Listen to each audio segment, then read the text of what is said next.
Hey, it's Dustin Yark, freelance writer, and today I want to talk about how to get started as a freelance writer with zero experience and start your own successful freelance writing career.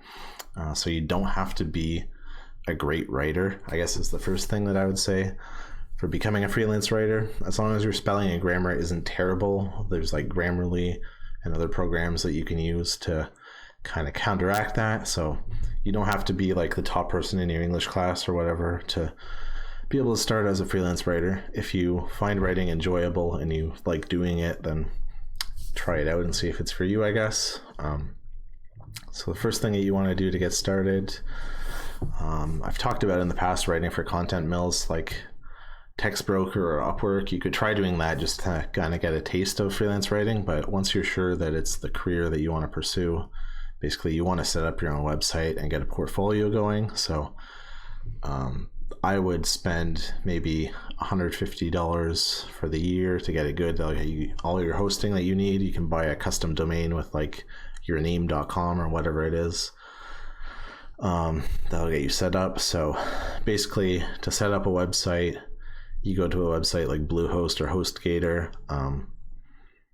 You sign up and register. Sometimes they'll give you a free domain. I like to use namecheap.com to bind to my domain, and then so I'll have the domain with Namecheap and the hosting with a different company, just so if you do want to leave, they can't like hold your domain hostage or anything. Most good hosting companies aren't going to do that, but that's something to consider anyways. You don't really need a ton of technical ability to set up a website nowadays. Basically, there's like one-click WordPress installation, and then you just want to set up a basic website with like a home page and about page, contacts, and then your portfolio with kind of examples of some writing that you've done.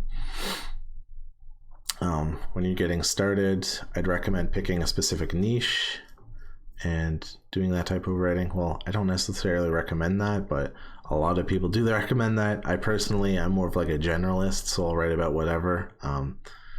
So if you're a subject matter expert, it might be good to pick the one niche that you're an expert or you're passionate about and write about that one topic.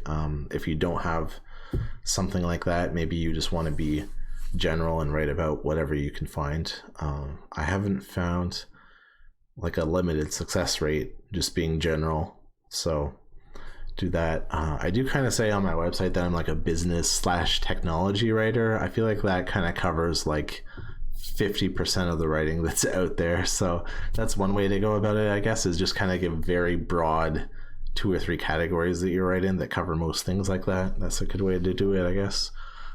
So if you don't have a portfolio yet, you just want to sit down and write at least 5 or 10 articles, or alternatively, you could start a blog and showcase your writing that way. If you have a specific niche, you should be writing in that niche, or if not, just kind of show off different examples of writing. Like when I started, I think I wrote one article about like Bitcoin, another one about like why virtual reality is never going to take off or something like that. I had like 4 articles on my website, and people actually did read that. They commented on the articles that I had written and kind of looked through my examples. So it's worth putting some time into those. Like I said, when you're getting started, you can use content mills just to kind of boost your experience and confidence. It's a good way to start earning a little bit of money in the evenings or whatever, but I don't think it's a long-term solution. So eventually, if you start on content mills, you do want to move away and start your own website, but you can get started on there. But eventually you want to start looking for your own jobs. So there's like writing boards that you can apply on, and then you can also cold pitch people that you would like to write for and just kind of like ask if you can write articles for them, stuff like that. Make it personal. Obviously, if you send just a generic email, a lot of companies get like dozens of those per day, so they're just going to get rejected. So try and mention like something that you really like about their brand or their website and why you think you'd be a good fit and that kind of thing. Like specifically mention their company. Don't just make it like generic, I'm a writer and I can write for your website. When you are setting up your website and your portfolio, as a beginner, never voluntarily mention that you don't have experience. Like don't lie, and if somebody asks you, don't say that you've been writing for years, but don't volunteer that information either. If you're a good writer, most clients won't be able to tell if you've written for like 1 year or 3 years or like 6 months. So don't say like established in 2020 on your website. If you just started writing like 2 months ago, you can write like copyright 2020. Most people have it in the current year anyways, but like in your about section, just keep it deliberately vague about how long you've been writing and stuff like that. Just show what you've written and your experience as opposed to how long. If you don't have any kind of like education or writing, something like that.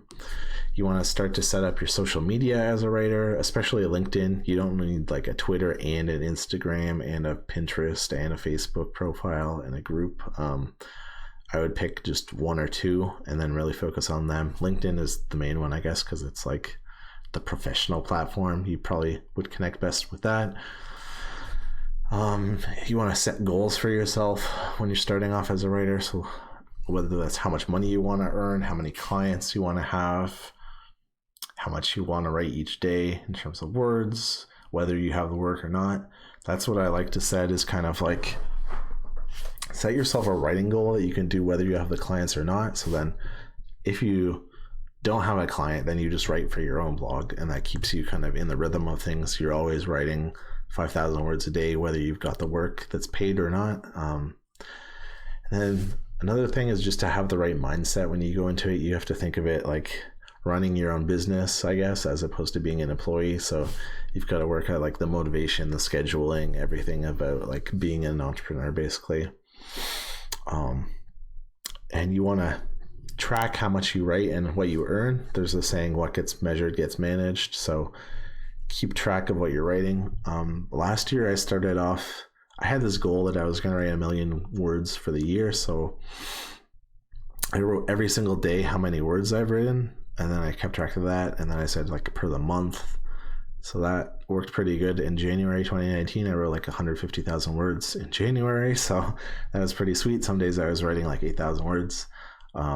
If you have something like that, at least for me, that kind of motivates me that I want to have something there. I don't want to have days where I have 0 words written, or it just makes me feel bad. So having something like that that keeps track of your progress and keeps you honest is good to have. And lastly, I would say network and see if anybody that you know can recommend you to companies to work with. It might come from like lots of unsuspecting places. You might just have like an aunt that knows somebody that runs a business that has a website, but they don't know how to get people to go visit it. So you can write some blogs for them and get started that way. Just kind of connect with anybody that you can find and try and find work that way. But that's some of my main tips for starting your freelance writing career if you have no experience. So if this was helpful, go ahead and subscribe. I'm going to have more tips for beginner freelance writers in the future, and I will see you guys in the next video.